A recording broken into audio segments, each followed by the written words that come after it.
Good evening, everybody, and welcome to tonight's meeting of the Audit Committee.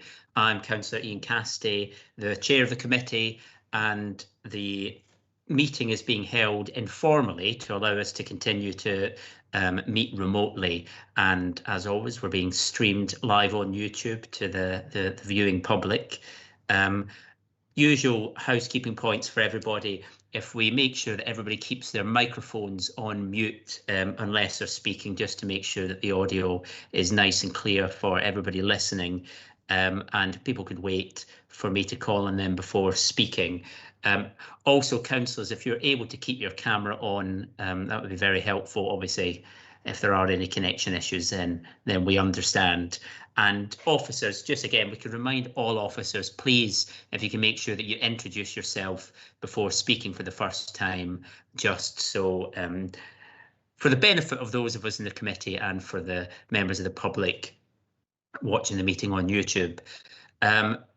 For the first item, apologies of absence, I do have an apology for Councillor Caleb Landy, who won't be attending this evening. But I think other than that, we have everyone else here. And I don't think, do we have any declarations of interest from any of the members? Okay, fine. Thank you very much. I think before we get into the business of tonight's meeting, I'm very saddened to inform the committee of the death of Mike Sloniowski, who was a regular at these meetings for many years and was well known to all of the councillors on the committee. Mike had worked for Hammersmith and Fulham Council for just over 16 years and was very well known throughout the whole council. I'm sure you've all read the beautiful tribute that was written by Emily that was posted on the council's intranet, and I think that gives an idea of how highly regarded Mike was among his colleagues. He was very hardworking and generous with his time, and was always willing to answer questions and give me advice as chair.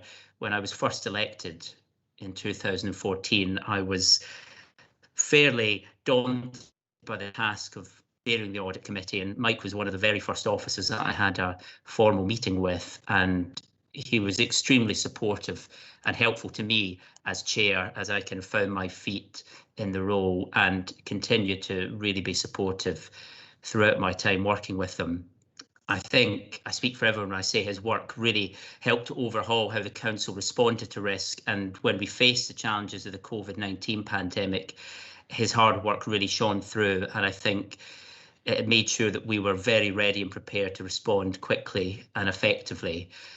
I think Mike will be very, very sadly missed by everyone who knew him and worked with him, and I know that all of our thoughts and the thoughts of everyone here are with his family and friends. I know that Councillor Carmel was wanting to say a few words on behalf of the opposition. Councillor Carmel. Thank you, Chair. Apologies for not appearing on camera, but my children have finished their homework and they are allowed iPad as a result, which means that my bandwidth is severely reduced. But I did want to pay tribute to Mike because, in my opinion, he was an exemplar of how officers should treat elected members. He was not afraid to say when things had gone wrong so we could properly scrutinise events that had occurred in the past.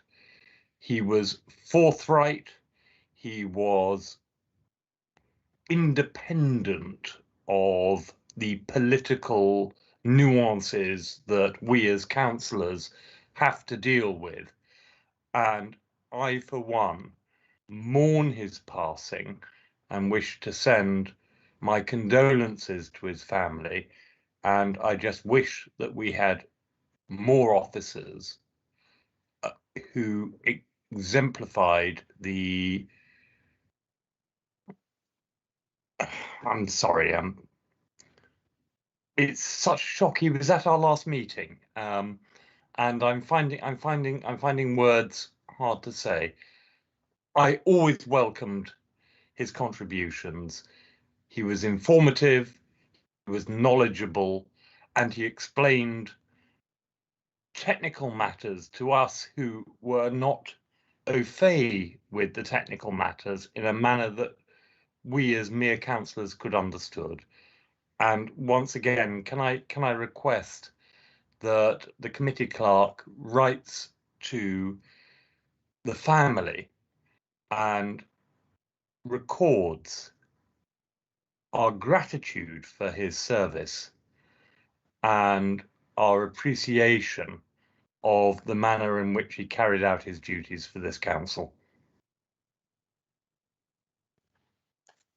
Thank you very much, Councillor Carmel, and I'll make sure to speak with David Abbott after the meeting, and we can get something drafted on behalf of the committee that we can send on to his family. I think I just want to call on everyone if we can have just a minute's silence in memory of Mike.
Thank you very much, everyone. And I think we can all agree the pandemic has made it very, very hard for people to say goodbye to those we loved and cared for. And again, I think the committee's wishes and thoughts are with Mike's family and friends. Thank you, everyone.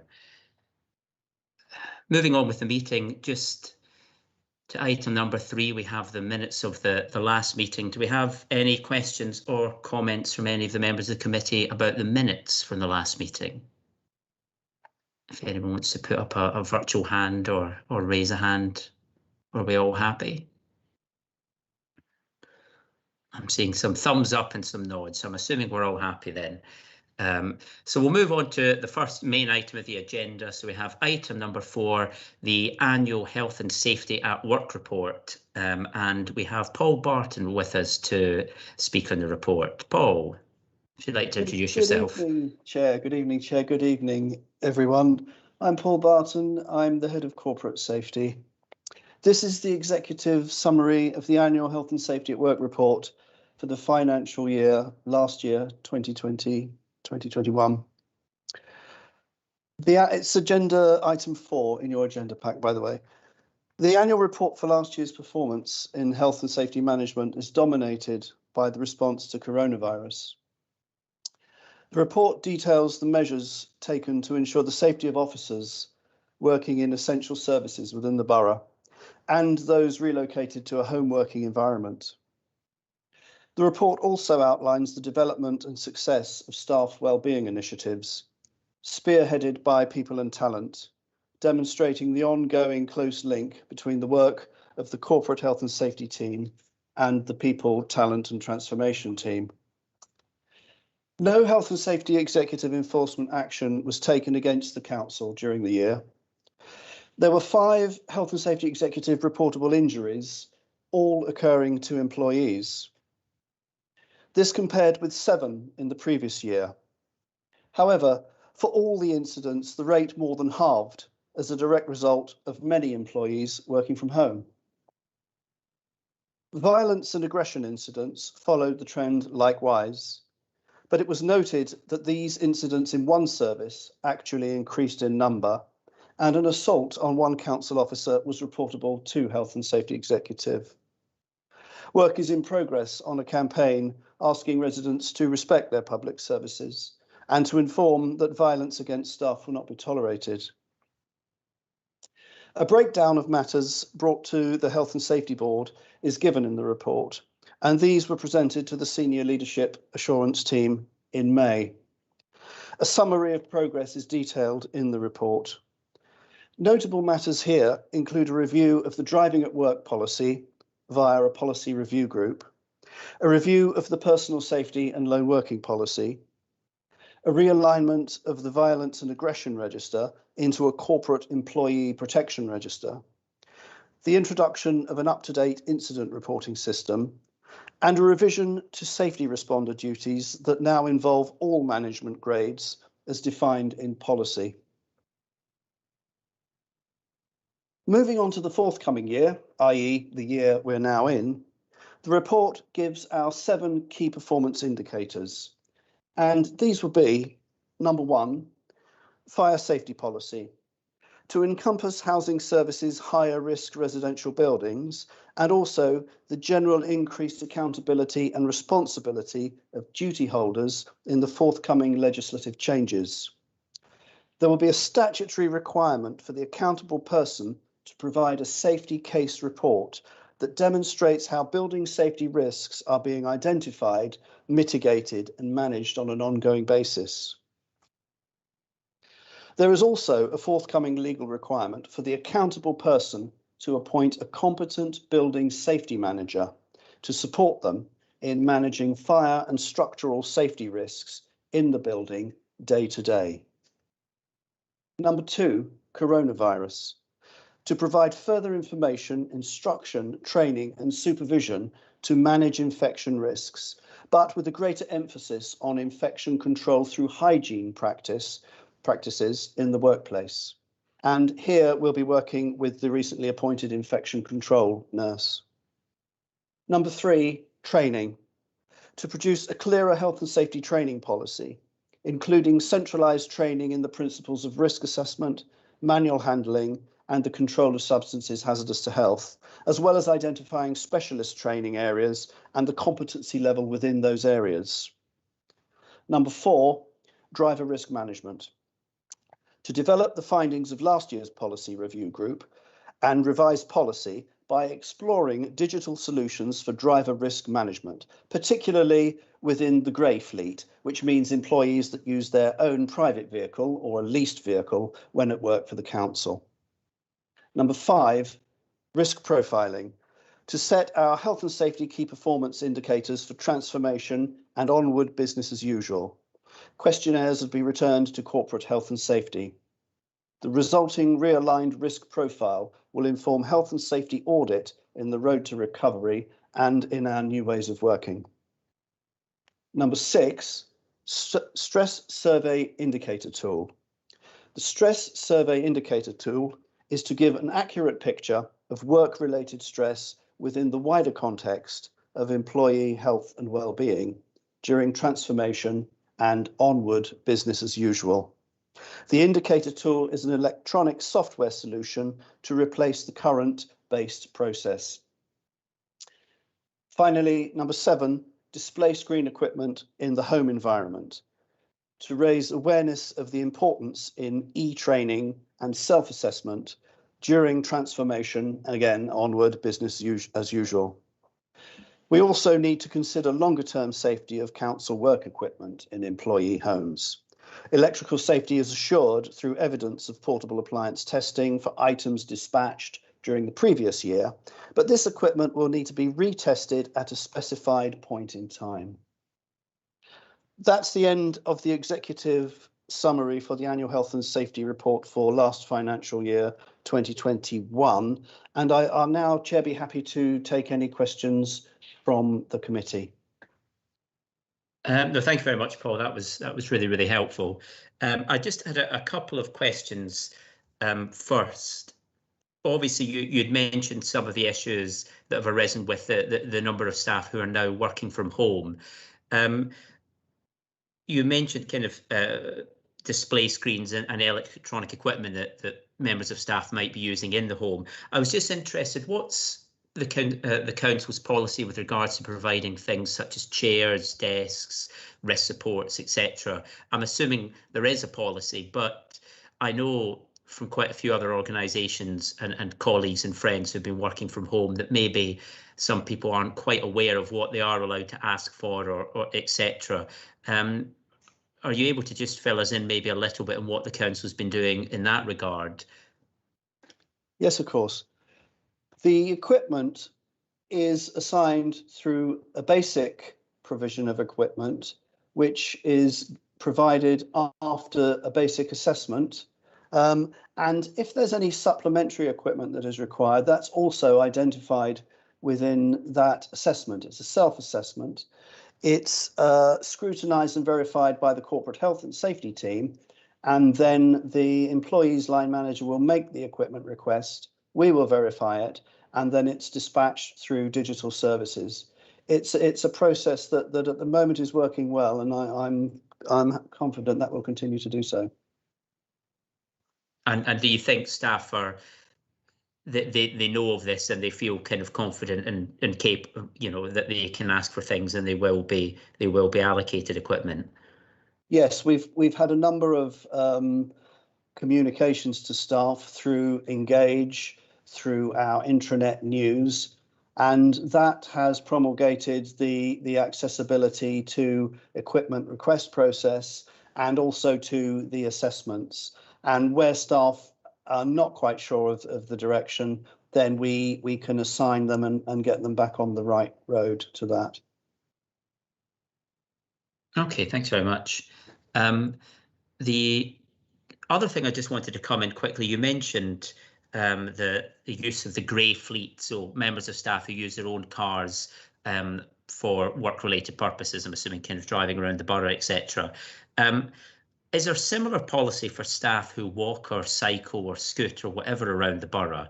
I mean, what looking after the grey fleet, what does that mean? Do we have an interest in whether the members of staff are using cars that are insured and have MOT and tax, etc.? Do we check that? And similarly, what do we do with regards to staff who do walk, cycle?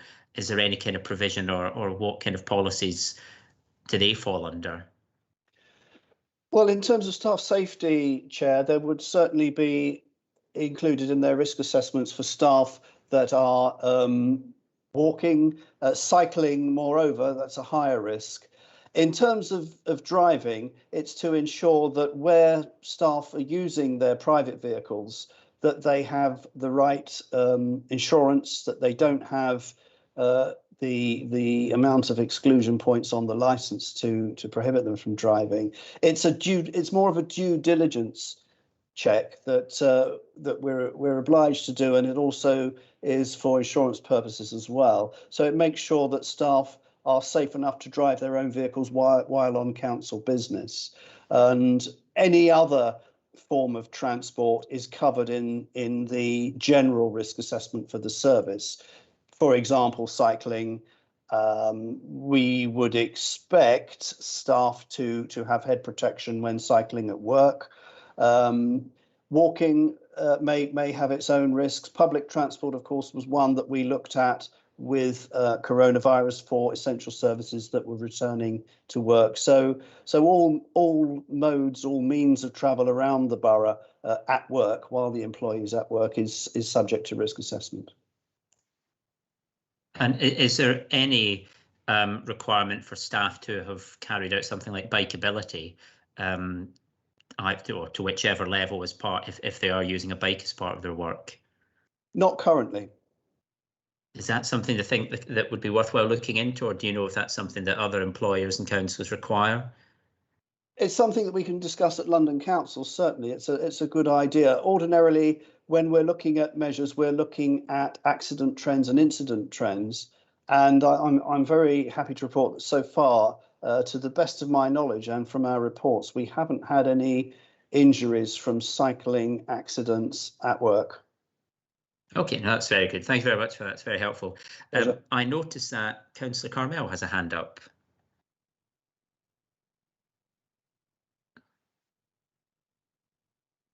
I think you're on mute, Councillor. No, I was just heading to the mute button, and I'm asking for a little bit of leeway from you, because it's slight, but I wanted to place on record that not only have the council managed the risk to staff, but I wanted to place on record my gratitude about how they've managed risk to members of the public. And you and I are, Chair, are well aware of the multiple changes to the council's interactions with members of the public.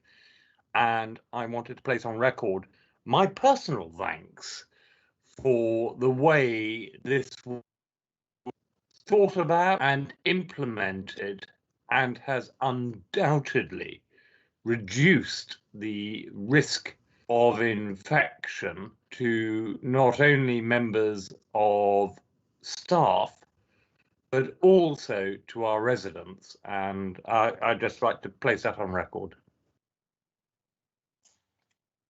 No, thank you very much. That's a very good point, and yeah, I think we're happy to put that on record, and I think that's your thoughts are reflected by, I think, the committee as a whole.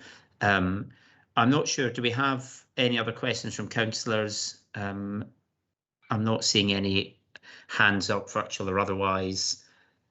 Oh, Councillor Ree. Thank you very much. Sorry, I noticed from the report that there was a review of the libraries and archives risk assessment. I know that libraries have been a bit of a problem area for us in the past. Were there any major updates to this?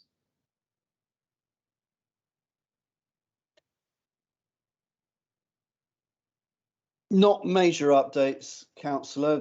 They've been obviously closed for much of the pandemic. They were one of the areas that were opened, as you know, in reduced service.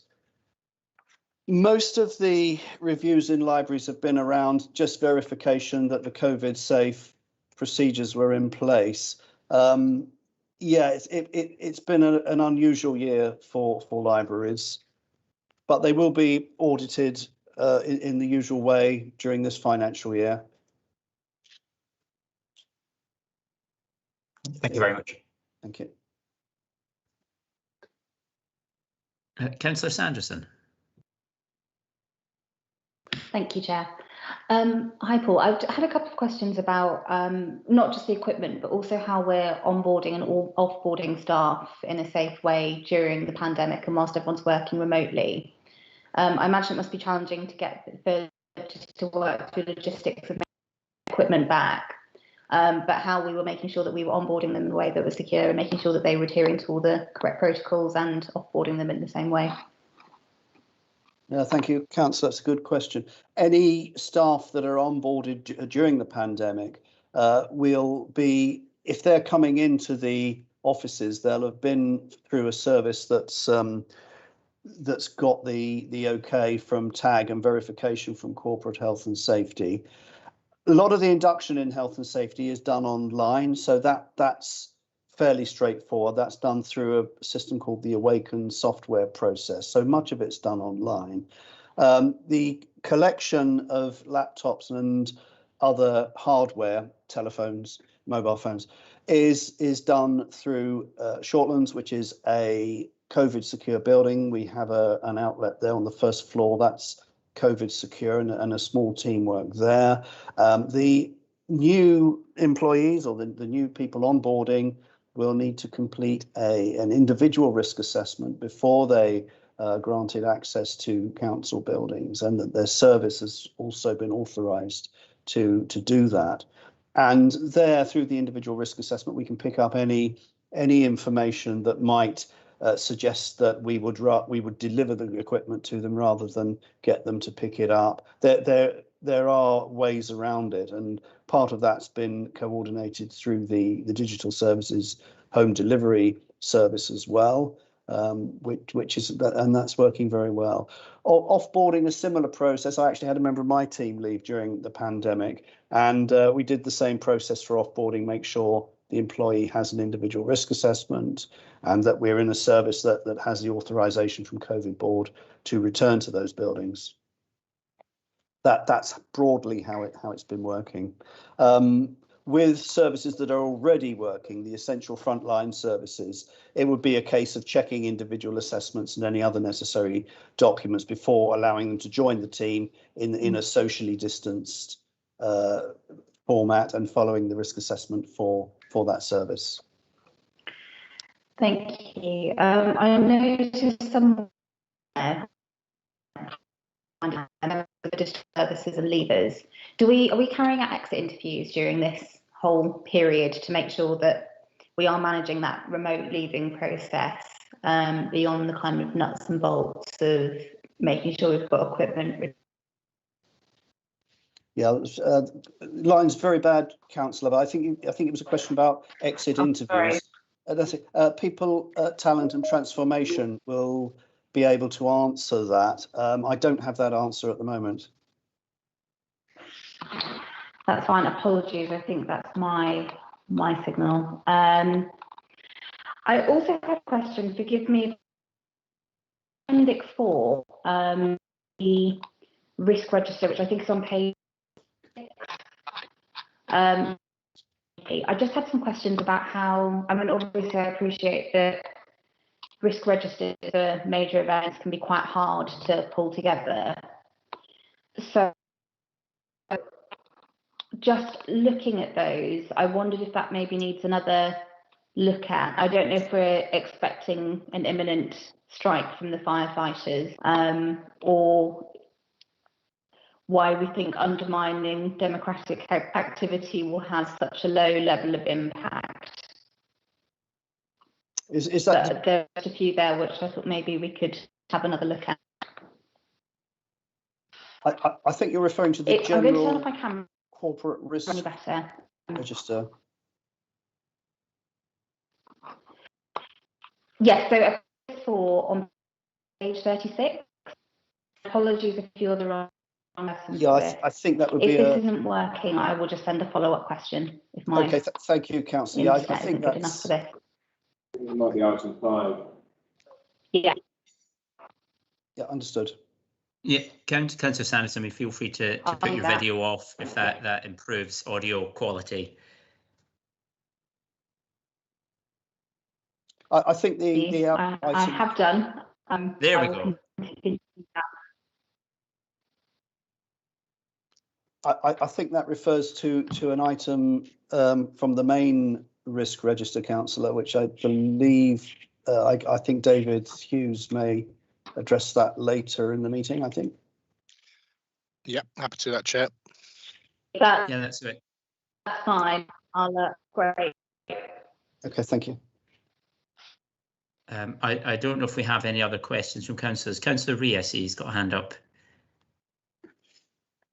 Thank you very much. Just while we're on page 36, bridge collapse we've got as an unlikely event. Well, before we go on to item 5, we'll finish up health and safety item 4 first, and then we can get straight into the risks of bridge collapsing. Thank you very much. Just for item number 4, just before we move on, the recommendations are that we note the health and safety at work performance of the council, and that the committee note the recommended priorities for the forthcoming financial year. I'm assuming we're all happy to note all of this. I'm seeing nods and thumbs up. Duly noted. Duly noted. Excellent. In which case, if we do want to move on to item number 5, so that starts at page 21 for the risk management highlight reports. I think we do have David Hughes. I don't know, David, if you want to say a few words first, and then we can get. Obviously, everyone's champing at the bit with their questions on this. Clearly, Chair, yes, indeed. So, thank you both to you and the Chair, to you and to Councillor Carmel and to the committee for your kind words regarding Mike, which are really appreciated by me, and I know the team and all of his colleagues, and I know his family will as well. So, thank you.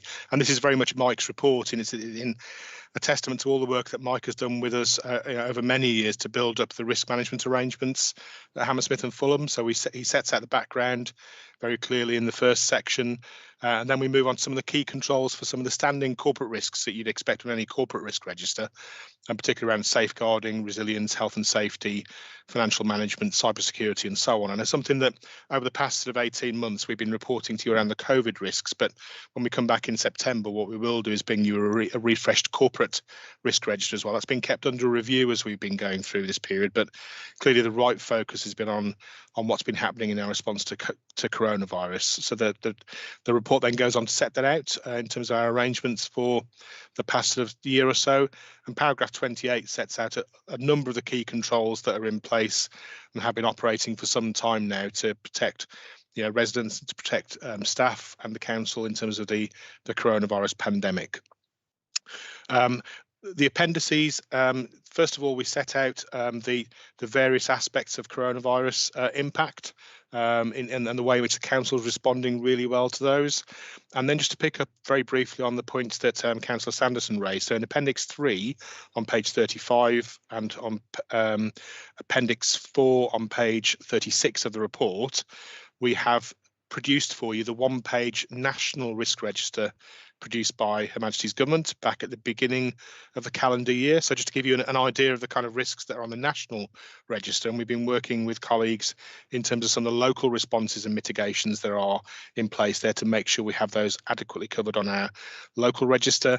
And Appendix 4, which was Councillor Sanderson was referring to, is the London Risk Register. So this is produced across London by the London Resilience Partnership, and it's something that we work closely across all the boroughs to coordinate both the London regional response, but also to assess where there are potential issues or matters that need to be managed at a local level as well. So that these are very much regional and national assessments of risks rather than Hammersmith specific assessments of risks.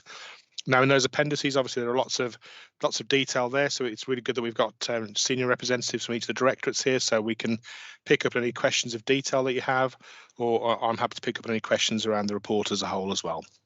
Thank you, Chair. Thank you very much, David. We do have quite a few questions, I think. Councillor Sanderson's jumped in with her hand up first. Sorry, Chair, that's a legacy hand whilst I fiddle around with my settings trying to improve the bandwidth. But that's good to know that that's not our mad chart. That's a London-wide one. So thank you for clarifying that. Councillor Reid did have a question. Councillor Reid. Thank you very much. So just to hop around again, Appendix 1 is the register. That is borough-wise. It is, yes.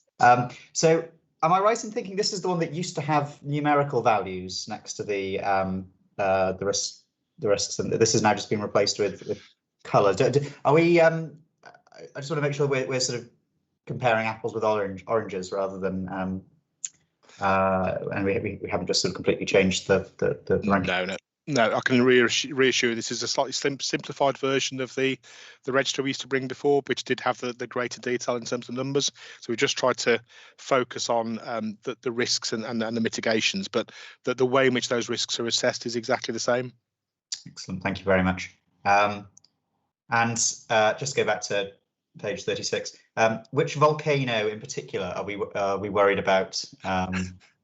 I think national government is worried that there might be another Icelandic volcano type incident, which could have, if we were ever to fly out of the country again, have significant impacts for our aviation industry. But yeah, so that is something that's on the national radar, as it were, rather than on the local radar. Thank you very much. Thank you very much. Although, Councillor, you might be interested that I have once done some casework as a councillor that did involve volcano, which is a story I will maybe tell you offline at some point. In terms of risk, one of the ones I don't know if I did notice it. There's quite a few intriguing risks in the various registers there. I know one of the things that has been talked about a fair amount, certainly by Transport for London, and we're maybe beginning to see this, is a risk that as people do return to work in areas such as Hammersmith and Fulham, you know, the offices around Hammersmith, that they may continue to avoid public transport. Is that a risk that's being managed in terms of how do people get around the borough? if they are beginning to return to work, beginning to return to the shops and businesses, etc., is that a risk that is on any of our registers? Do you know? It may be something that I've just not seen, because I know something TfL are certainly worried about, people choosing other methods rather than public transport, and some of those methods becoming overloaded, for example, congestion, etc., etc. Is that something on our radar? That's a really good point, Chair. So I wonder if Matt Hooper from Environment would have any insight into that from a transport perspective that's covered in the Environment Directorate. Thank you, David. So Matthew Hooper, I'm the Chief Officer for Safer Neighbourhoods and Regulatory Services within the Environment Department. I think it's fair to say that's not my area of expertise, but it's a good question, and I will bring it back to officers in the department for an answer at a later date, if I may. No, that's fine. I'm happy with that. Councillor Carmel. Oh no, I noticed Kim Smith. I don't know if she was wanting to come in on that point. Kim. Good evening, Chair. I'm Kim Smith. I'm the Chief Executive. If I could just make a couple of points. I am not a fay with the technical details around transport, but I can give you, as an example, Hammersmith and Fulham staff. Paul talked in the earlier report about the council's workforce, 2,000 strong, with approximately 1,700 people working from home. And this has been a question that's been raised about the availability of car parking spaces and about the safety of staff coming back in.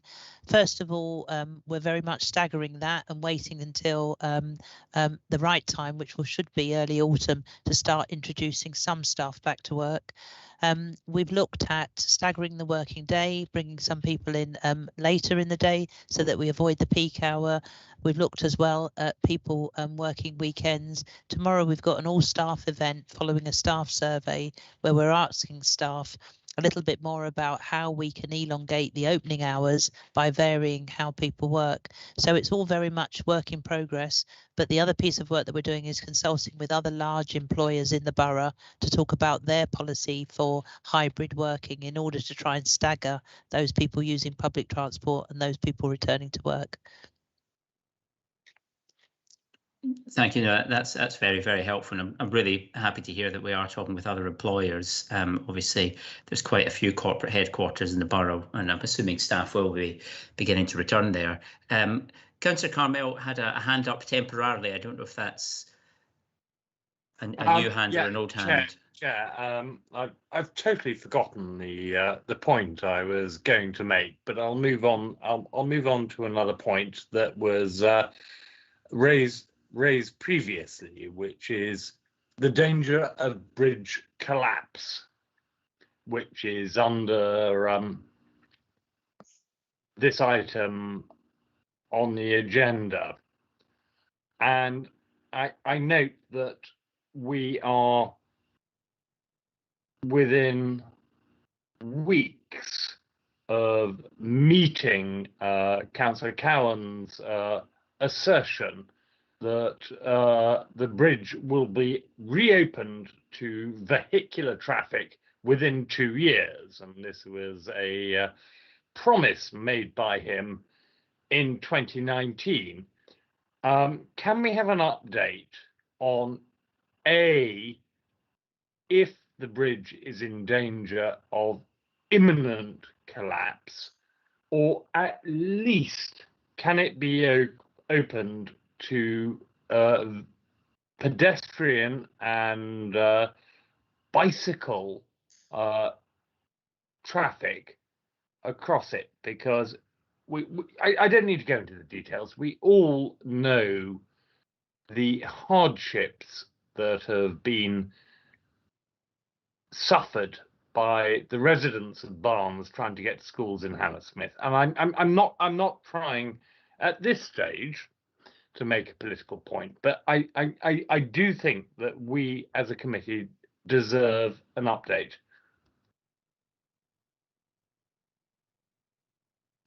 So if I may, Chair, from a risk register perspective, so as I said earlier in my introduction, we will be bringing the corporate risk register back to the next meeting in September, but I know that colleagues in Environment recently updated the entry regarding Hammersmith Bridge, so I'm happy to work with them to provide an update to Councillor Carmel. With respect, Chair, what is the current situation And, you know, September's, you know, months away. When will the bridge be open to pedestrian and bicycle traffic at the very least?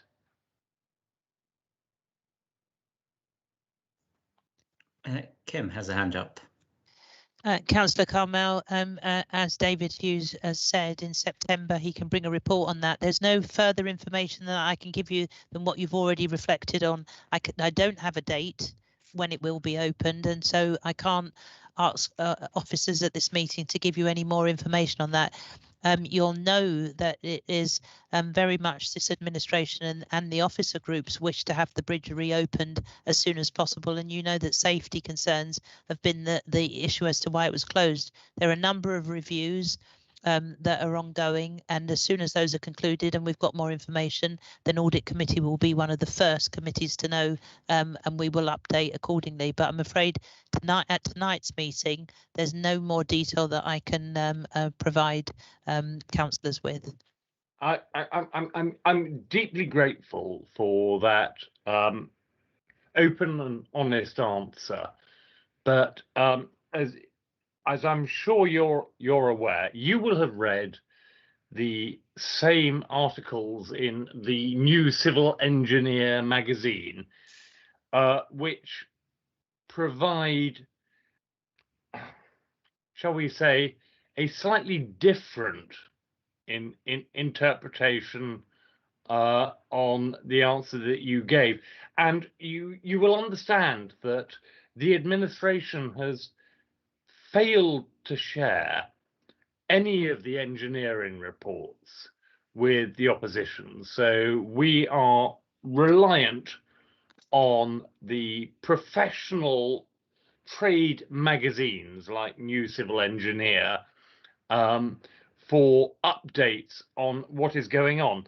The situation, as I understand it, is that there is currently a review that states that the bridge may be able, before September, before you even do a report, be able to open for pedestrian and bicycle traffic. Is this media hype, or is there any truth behind this situation? I heard the question at the end, Councillor Carmel, but I don't know if I can add anything more than what I've already said. I can't comment on what is media hype. I can only give you the information that I've already given you, that there are a number of reviews, and as soon as those are reported, then we will report that back to members. I can't talk about what's in all of the media, so I can't really add, Chair, any more to the answer that I've already given. But thank you for your kind words earlier. You'll know that the officer group is working as hard as they can in environment, particularly to ensure that all of the work that we're doing to get the bridge open to pedestrian cyclists in the first instance, that it's opened as soon as it's safe to do so. But I'm afraid, as much as I'd like to be helpful, I can't be pressed on giving any more accurate information if I don't have access to that. Okay, with your permission, Chair, just to press further, just for the sake of accuracy, can you confirm that Councillor Cowan, as a leader of the council's assertion in 2019 that the bridge will be open to vehicular traffic within 2 years, will not be met? Yes or no? Just one word. That's not an officer question, Councillor Carmel. Are you asking me about the veracity of the views of the leader of the council? Will the bridge be reopened to vehicular traffic by July this year? Yes or no? So, in my opinion, I await the updates from the reviews that are being undertaken currently. I am neither an engineer nor a party to any more accurate information at this time, so I can give you the best response. Just to interrupt here. Hang on, Councillor Carmel. I think just to interrupt a second. I don't know if this is necessary. we're drifting away from the risk register and the very specific item that we're actually talking about. Obviously, David said that the further risk register will be coming to the next meeting, and we can speak on that when it comes. I mean, I think Kim Smith has been quite clear as to the information that she has at hand, and I don't really know if there's much more that can be said on that without it getting into a political argument, which I don't think anybody really wants this evening. Thank you. Okay, I understand. Yes, and I understand the position I placed the chief executive in, and I understood the coded message, which was no, thank you. Councillor Ree has a hand up. Thank you very much. Yeah, if I could go back to talking about risk, which is what we're actually here to do, rather than try and make pathetic political points. Oh, come on, that's not pathetic. It is one of the greatest political risks facing this borough. How dare you say that the opening of Hammersmith Bridge is a pathetic political point? If you want to go on the record for that, I'm quite happy to hold you to account. Don't you dare say that and apologise. Sorry, I think I missed the end of that. I want to ask. Okay, I think well, let's move on from the bridge and get on and go on with the rest of the risk register. Yeah, I was hoping to ask a question about public events in parks. I've had a number of people writing to me about farmers markets in Ravenscourt Park. Is this something that we've looked at in terms of the risk register and COVID and the issues that arise from that? So, Councillor Reid, that's something I'm happy to look at with officers and come back to you on with some specific details. Thank you very much. I don't know, do we have any other questions on the risk register or anything else? Again, just for this item, it is simply for the committee to note, and I'm assuming we're all happy to note and move on to the next item. Thumbs up, shakes, nods of the head, not shakes of the head. Excellent, thank you very much, everyone. So if we move on to the next item, item number 6, the annual fraud report, and we think we have David Hughes to present. Thank you, Chair. And so the report sets out, as we do each year, the outturn report of the outcomes achieved by the corporate anti-fraud team during the last 12 months. I have Mark Dalton with me, who's our fraud manager as well. I'll be happy to take any questions on detail. But if you look at the table on page 59 of the pack, you'll see that our performance for 2021, despite the COVID pandemic, is broadly similar in terms of the value of fraud identified and dealt with during the year compared with the previous year. This is predominantly because we've done lots of good work with colleagues who have been administering the grants to businesses in response to the COVID pandemic, and to assist local businesses with survival and maintaining and reopening. But there have been a number of cases there where we have prevented grants being paid out because there are issues with the evidence or the information that's been provided, and in some cases I think recovery steps have been taken as well where grants have been paid. The report goes on to just set out how we operate against our existing anti-fraud and corruption strategy. And then, as usual, we have the appendices which set out for you the cases that we've carried out recently and completed in Appendix 2, and Appendix 1 also sets out the activity we've undertaken against our counter-fraud and corruption strategy against each strategic objective during the past 12 months as well. So happy to pause there and take any questions from the committee.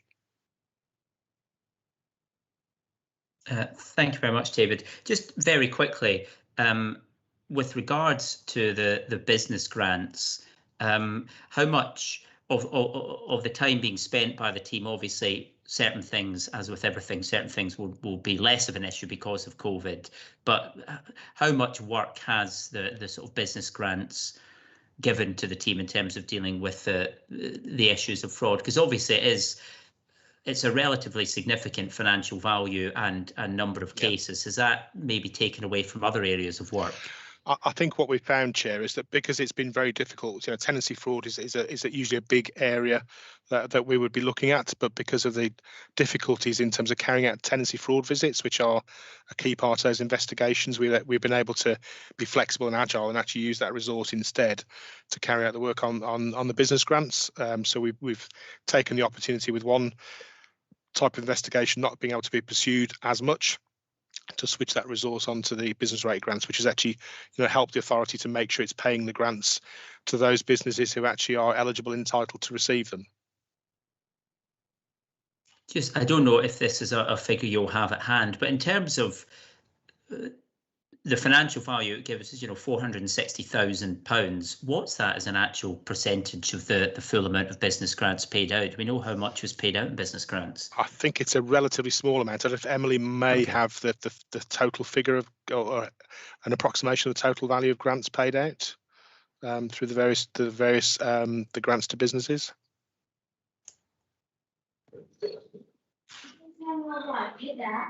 Hello, Emily Hill, Director of Finance. I don't have that just at the moment. If you could give me a few seconds while you carry on through the rest of the agenda, I'm sure I can come back to in a few minutes. Thank you, Emily. No, that's fine. Thank you very much. Councillor Sanderson has a hand up. Thank you. I'm going to hope that this works, but if not, I'll turn my video off. I had two questions. One, great to see that we are able to crack down on so much fraud. It would be really helpful to have a comparator of other boroughs just to see what our fraud looks like and what our rates look like in comparison to maybe a London-wide and a national-wide figure as well. And then my second question was the referrals to CAFs. How do they mostly come through? Is that largely through neighbours letting us know about people? And how do we encourage that? Indeed. So I'll pick up on the second question first, Councillor Sanderson. So particularly for tenancy fraud, the best source of information intelligence is typically neighbours. So tenancy fraud is something that actually is quite visible to other residents, and it's something we encourage. And in terms of when we do visits and so on, we would encourage residents to do so. And also for members, if you come across instances in dealing with your constituents, to be able to pass on those matters to us as well, I'm more than happy to investigate those. So again, encouraging as many residents as possible to come forward is really helpful. In terms of comparisons with other boroughs, what we will do, because up until about 5 years ago, the Audit Commission used to publish results across the country for comparisons of fraud, for fraud bound and prosecuted and dealt with in each local authority. That stopped when the Audit Commission ceased to be. We do periodically try and carry out some benchmarking, so we'll look at what benchmarking we have recently. The difficulty we have is that we don't all use the same calculations for notional values of fraud, but what we will do is look at what we can provide to you going forward, because it's something that it is helpful to be able to see not only how much are we spending on fraud versus how much fraud are we dealing with, but also how is that working in other authorities as well. So that's a really helpful challenge. Thank you. Thank you. Councillor Thorley, I think, had a hand up as well. Thank you, Chair. Just a quick question, David. Obviously, I know that the numbers look comparable, but there's an outlier, obviously, with the discretionary business grants. I suppose my question is, what kind of a lag are we actually looking at here? Because a lot of this work will have gone on pre-COVID, and where, if you will, there's a backlog, I'm guessing, in the magistrate court. So how much of a sustained impact are we really looking at here? Because I'm guessing it's going to be kind of more 18 months than 6 months. I think certainly for cases that need to go to court, Councillor Thorley, you're absolutely right. So for all kinds of court work, that there are significant delays being experienced. I think what we are finding is the team are so raring to go in terms of visits again. So as we've had referrals coming through, both from residents and from data matching and from NFI, which we National Fraud Initiative, which we've had recently, we are doing all the desktop work now, ready to be able to go and do those tenancy visits. So I think actually where we can recover properties quickly, we should hopefully see that pick up quite quickly as we get past the summer. But you're right, in terms of cases that need to go to court, there's going to be quite a delay in those, I fear, going forward, and it may well be 12 to 18 months, as you suggested there, for those kinds of cases. Councillor Carmel. Thank you. Without any prior communication, my question follows on almost exactly from Councillor Thorley's question, just so we can place this in context, what is the size of the budget for the discretionary business grant, so we can relate the alleged incident of fraud, notwithstanding, as Councillor Thorley has pointed out, the delay in the enforcement of our audit responsibilities. And the other question, if I may, just to slightly change the subject on that, is that I am somewhat surprised by the 75% reduction in the tenancy fraud total. I would have thought, with the vastly increased number of people working from home, that the natural surveillance of neighbours would have increased and not reduced by 75%. And Mr. Hughes, do you have any explanation for this 75% reduction? Indeed. So that reduction, Councillor Carmel, is not due to reductions in referrals from residents. It's actually our ability to be able to carry out tenancy fraud visits, which has been impacted by the lockdown arrangements that have been in place. So we are working through and have been working through those referrals we get from residents, and I'll happily get information for you about the numbers of referrals coming through. But and sorry, your first point, just apologies, please remind me about your first point. I think it was in link to so it was the value of business rate grants, wasn't it? So this is what Emily's just looking to establish now. Notwithstanding the 18-month delay, indeed, for court cases. So just so we could, as a committee, assess what the percentage fraud was, and if you're able to do it, since you've given me the opportunity to come back, and you're going to hate me for this. What is, we note the current value is £460,000 in that. And also, since you've given me the opportunity to come back, if you take into account the potential court cases coming up in the next 18 months, what is the potential value were the local authority to win every single case of the potential frauds for the business discretionary business grants? So we can certainly do some analysis for you. Because you asked me to come back, you've got a second more difficult question, for which I apologise. No, thank you, Councillor Carmel. That's very helpful. So we'll take that as homework, if that's okay, and we'll come back with an answer on that one. Absolutely. On the total value of business rate grants, I know Emily's working on that. So if we don't have that for you at the meeting today, we will send that out to you after the meeting. Thank you. I do notice a hand up from Emily. I don't know if she's able to jump in with the information. Thank you. Yes. Sorry, it is quite complicated because, as you'll know, there's been a number of different schemes under which we've had to distribute those grants. Some of them being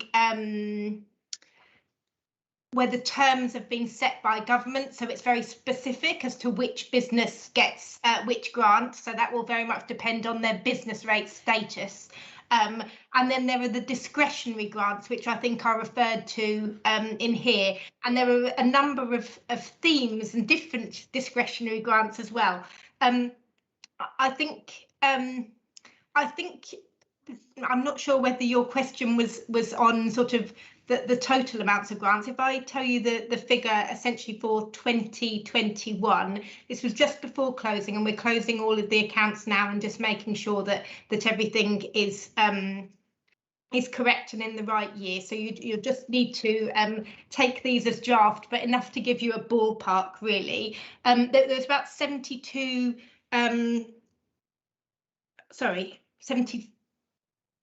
million, so I'm adding up different figures here.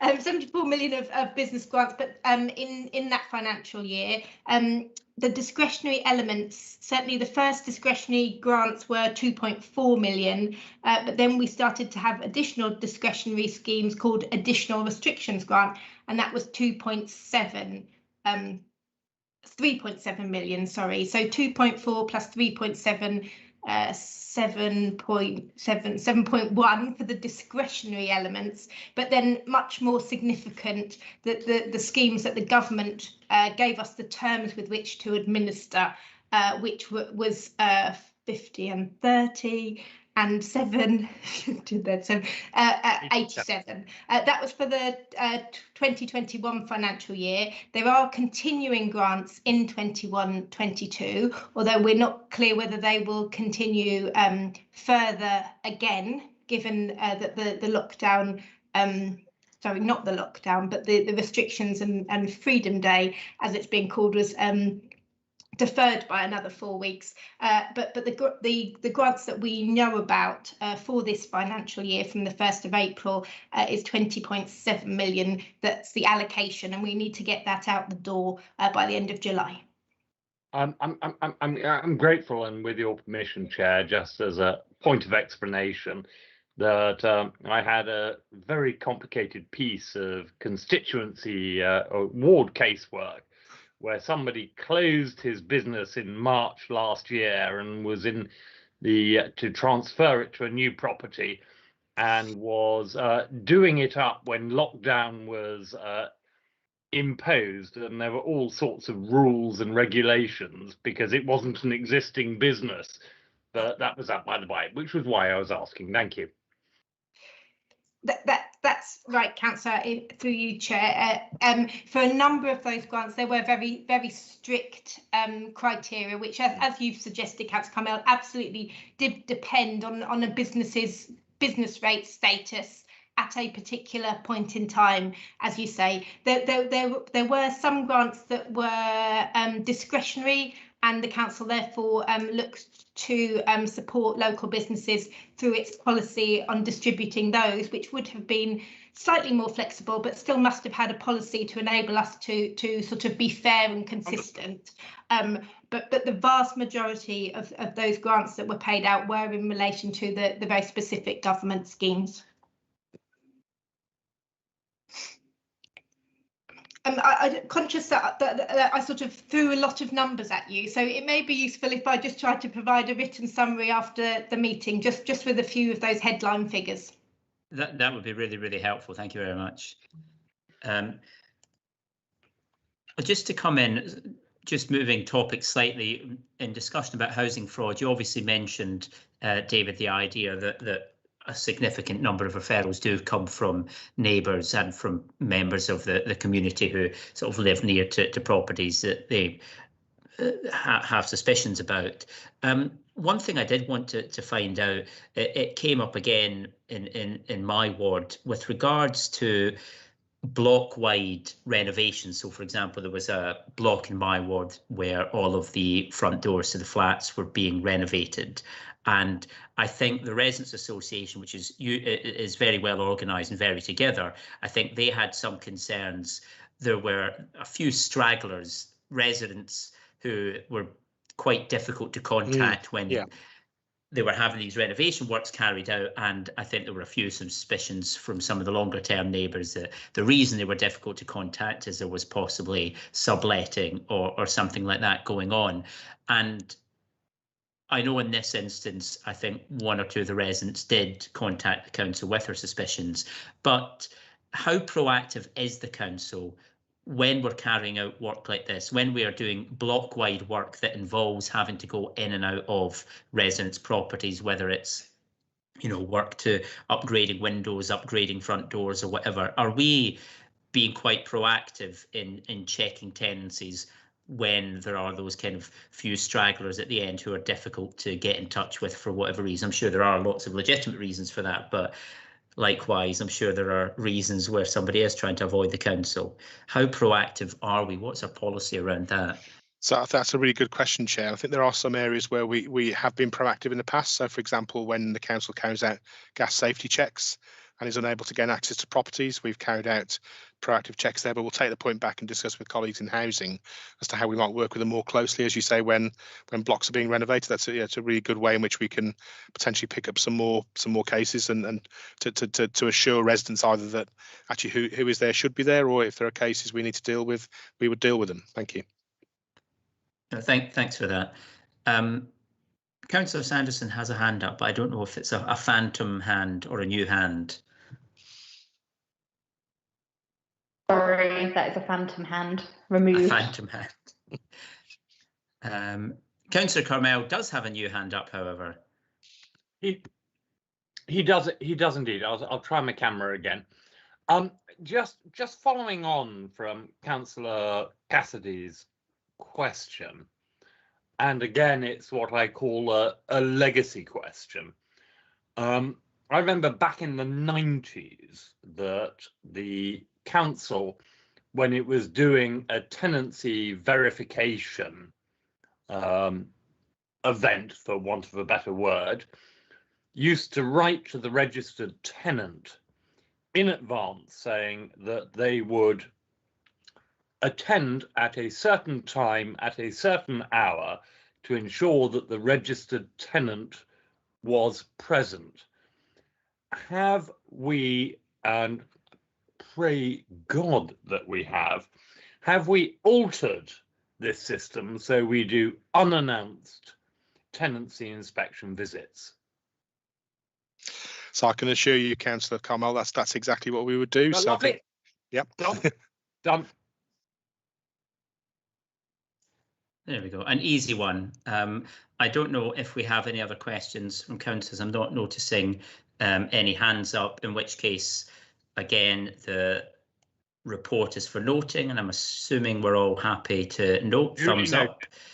Excellent. In which case, if we move on to the next item, item number 7, again, it's David to present. It's the anti-fraud policy review for 2021.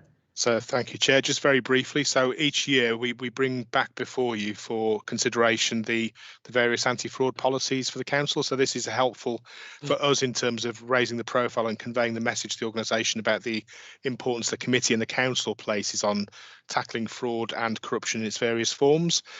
So we've got before you the anti-bribery policy, the anti-money laundering policy, and the fraud response plan. The fraud response plan covers the way in which staff and managers should deal with and report matters where they've got concerns that potential fraud is occurring, and how we would then respond to that and carry out the investigations. There are no significant changes from the previous year, but again, it's just helpful for us to raise these with you, and then to be able to tell, show to the organisation that these have been through the audit committee, and that these policies are important to the organisation and for staff and managers to be following. Thanks very much, David. I don't know if do we have any questions on this from members?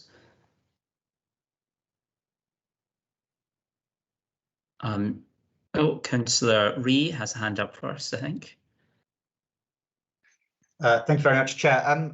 I've got questions, I think, about all three. Are we going to take them individually or in turn? What would you rather? Happy to do them individually, Councillor Ree, if that helps. Yep. Okay, if we could start off with the bribery policy then. Just thinking the section on gifts and hospitality. What are our sort of my reading of it is that please correct me if I'm wrong. My reading of it is that council employees can receive gifts and entertainment, but that they must all be declared, whatever the value. Is that correct? There's no threshold above which we'd say that's not appropriate according to the policy. So in terms of policy, we would say anything of notional value. So if it was, I'm trying to think of a calendar, in old terms, something that had very little or no value, we would not expect to be recorded. But what we do expect is actually not just that items that are received, but items that are offered and refused as well. So what we're looking for is making sure where there are trends or offers coming from the same organisation or the same party to more than one officer. Again, it's important to pick those up. So again, it's important, and particularly where it might be connected to areas where the officer works in or has any influence in terms of decisions on.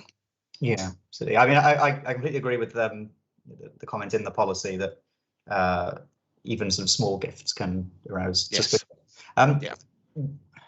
Could you give me an example of when somebody might want to give a gift to a council officer? Are the majority of these things perhaps grateful residents who've dealt with a council officer, or are we getting companies property developers, etc. I think it's interesting actually. There's quite a mix of particularly seen cases where there have been grateful residents or service users who have wanted to thank an officer who's helped them with a particular issue they've been dealing with. But similarly, you do get corporates who are looking to invite officers to conferences or to sport before lockdowns in terms of sporting events and other events as well. So there's quite a mix of things that would come through. Okay, and then would we think it was appropriate for a member of council staff to go to a football match or something like that? But I mean, I suppose it would depend on each circumstance. And what we do ask is that the officer who receives the request has to seek the consent of their line manager in terms of that request as well beforehand. So again, there's a check there to make sure that the matter is being raised appropriately. We also share periodically with Rhiannon Davis, who's the monitoring officer, and the chief executive, the register as well, so they can see and have visibility over those items that are being declared either have been received or have been refused. I think it's very good that we record things that have been refused as well. I think that's a very good policy. So let's stand back. Thank you very much. Thank you. I don't know. Do we have any other questions? I mean, I think, Councillor Adrian, did you have questions in the other issues in the report? I think maybe just dive in if that's the case. Okay, could I move then on to the AML policy?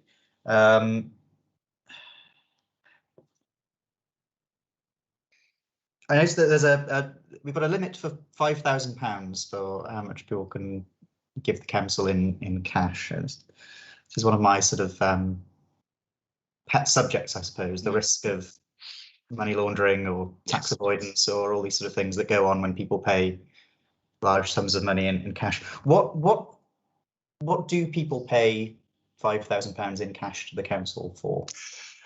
So I'm thinking back to previous experience as well at other local authorities. I mean, I can think of instances where people were paying for funerals and burials in cash. They might have been seeking to purchase property using cash. Paying quite large business rate bills in cash.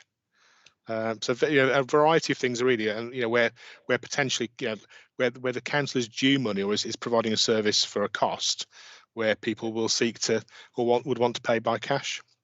Yeah, my worry is that for large amounts like this, we are there is a potential that we're facilitating these sort of illicit activities. What do you think the impact would be if we were to cut that from 5,000 to 1,000? Do you think we'd have lots of angry residents worried that they wouldn't be able to put on their funerals, or no? I think what we would have is an increase in perhaps in reporting internally. I mean, what I can do is reassure you that the previous limit advised by National Crime Agency was £10,000, and that's been reduced recently to 5,000. But we'll take away your point and look at what other authorities do as well, because it is a good point about what we'd do as well. We'd encourage people staff where they had concerns just to raise them with us anyway. But it's sensible to have a threshold which we expect and require that reporting to take place. Yeah, so, I mean, I'm aware that there's certain groups of people who prefer using cash. I think. Yes, sort of, indeed. Yeah. Generally, the line you hear in the press is that older people tend to prefer using cash to electronic transfers and this sort of thing. But I think we're very much sort of. Current trends are that fewer and fewer people are using cash. So I think we should be trying to take the opportunity to reduce these limits and where we have them. But, indeed. So thank you. Yes, yeah. Sorry. You've clearly thought about this, so that's very good. Thank you. Thank you. Chair, if I could come in just on this point, I would request that the committee think very carefully about reducing the amount on people paying for funerals and related services. The chances that they have knocked off a relative to enable some money laundering is I think unlikely. Secondly, given the age demographic of people booking funerals, we are looking at the upper quartile of the age demographic, which is the quartile that is most likely to use cash. And I mean, for instance, my grandmother booking my grandfather's funeral, she didn't even have a checkbook. Everything that she did was handled by my grandfather, and she paid for cash my grandfather's funeral. And I think that the potential, I mean, I'm just picking on one particular area where I think that there might be serious hurt caused to our more vulnerable communities, that, you know, you're not going to kill somebody to launder £5,000 of cash. And I would suggest that the national guidelines of £5,000 for funerals be an exception to any review that we take on this, because the potential hurt to our residents is incalculable. If I may, Chair, just to reassure Councillor Carmel, we don't prevent people making payments above that threshold in cash. What we do look to do is for officers to report those circumstances so we can assess them. But I understand, but there are questions that are asked of the partners of people who are recently bereaved. The national guidelines are 5,000. I understand, Councillor Ree, wanting to reduce that across all areas to 1,000, and you know, we can consider that. But I am just suggesting, as a committee, and Councillor Ree's shaking his head, so I'll welcome his comments in case I've misunderstood him, that for the specific exception of funerals, we maintain it, whatever the result of your review is, at £5,000.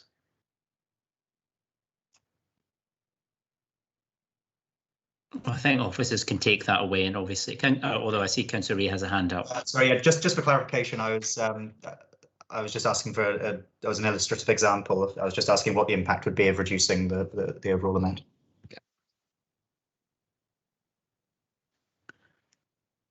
Thank you very much. I don't know, do we have any further questions on the anti-fraud policy review in general? Any other points from councillors? I'm not seeing any hands up, in which case are we happy to review and note this report? Again, some thumbs up and nods, excellent. In which case, if we move on to the next item, page 97, we have the annual audit report, and I think we've got David again presenting. So thank you, Chair. I'll briefly introduce and hand over to my colleague Moira Mackey, who's our head of audit. So as you know, each year we bring before you an annual report which sets out the work we've carried out in the past financial year and give you an overall opinion of the council's sort of control and risk environment. Obviously, it's been a more challenging year with COVID in the last 12 months, but we've been able to carry out a good amount of work, having reviewed and reassessed the plan, but also looking at both the sources of assurance within the organisation we can take comfort from, and also looking at the really good work that's been done across the council in terms of the COVID response, which has formed part of that assurance picture as well. So I'll just hand over to Moira to briefly talk through the work we've been doing in the past 12 months and the opinion we're providing for you as a committee today. Thanks, Chair, and thanks, David. David said most of what I was going to say, actually, but if you actually look at the report, there weren't as many audits as you may be used to seeing being completed in a year. But I would say that some of the areas we looked at, we would never have looked at in previous years. So I think it's very useful what we have done in the last year. There was quite a lot of work in progress as well. We did have to push a lot of work back to the latter part of the year. But I can tell you that the majority of that work is now drawing to a conclusion. It's just taken a little bit longer, unfortunately. But, you know, a really positive engagement with the senior managers at the council, despite the pressures of COVID. We pushed the plan back. We did things that were not originally in the plan, and we made the plan more agile. And one of the things that we actually learned from it, which was a benefit, was how to go forward with an agile plan, and to be more responsive in our work with the council. So you know, it was challenging, but I think, you know, it's a positive assurance. In fact, you know, it's a very good outcome. and I would say that I know we're not looking at Cambridge School specifically today, but it was only one limited assurance review that came through in this period, and it was at a school, and it was a very, very specific piece, significant. It was a very specific issue at that school, and I wouldn't be too concerned about that. And we've had a lot of no nil assurance reports in the year again, and an increase in the substantial assurance audits. So I think all in all very positive despite the circumstances, and really appreciate the cooperation of all the senior managers and their staff in enabling us to get to where we got to at the end of the financial year. And I was just going to leave it there, and if anyone's got any questions about anything in particular, I'm quite happy to answer those. Thank you very much. That's very helpful. I noticed, I think we did have the report with regards to Cambridge Special School. I think we had hoped that the head teacher was going to attend the meeting in case members had any questions, but I think it was suggested that be deferred to the next meeting as they were unable to attend. So hopefully members are happy with that. So obviously, if members do have any questions on that particular report, if we're able to leave them until the next meeting. I don't know if there's any questions from members on any other aspect of the report. I'm seeing a few head shakes. In which case, I think, thank you very much. I think you got off lightly there. Well done. But no, thank you very much. I think that's been very, very helpful. Obviously, if members do have any questions on Cambridge Special School, we can leave that until the next meeting. And thanks again, Moira and David, for your work on this. Thank you. Thank you, Chair. Thank you. In which case, we'll move on to the final item, or the final main item of the agenda, item 9, a cybersecurity six-month update. And we have Veronica Barella to introduce. Hello, Chair, and hello, councillors. I'm Veronica Barella. I'm the Chief Digital Officer. I've got Adrian Dewey with me, who's our Security Manager, in case there are any questions that I can't answer. Hopefully, I'll be able to cover most of them. The paper, we were asked to come back with a review of how our cybersecurity readiness, and that's what the paper is covering. So the things I was just going to mention is that when we've evaluated this, our key area of risk is ransomware, which I think people unfortunately will have heard from the news and things like that, that it's quite common, that it's affected quite a few organisations, including a couple of other local authorities. And we've spoken to them, and there's been sort of learning that they've shared, which is good. And those are the sort of things that we've looked at as well when we're continuously evaluating the risks to Hammersmith and Fulham, and anything where any authority has shared any learning or anything, we take that into account as well. The area that we've covered, or we're looking at, the risks fall into 3 main areas, which are around our staff workstations, the ones we provide for them, the administrative accounts, because obviously people can then use those accounts to try and, if they were to breach our network, to try and elevate their own rights and try and do something on our network. And then obviously we want to sort of limit the scope of any attack that there might be. I think, there's a part of this paper that obviously we were hoping to keep it more exempt, because yes. Well, I didn't particularly want to make it clear. Yes. Yeah, and I was just going to say, I don't know if members happy, we can maybe take some advice from David Abbott, or members happy to go into an exempt session just now, just to make sure that this is exempt. Does that make sense, David? Are you happy with that?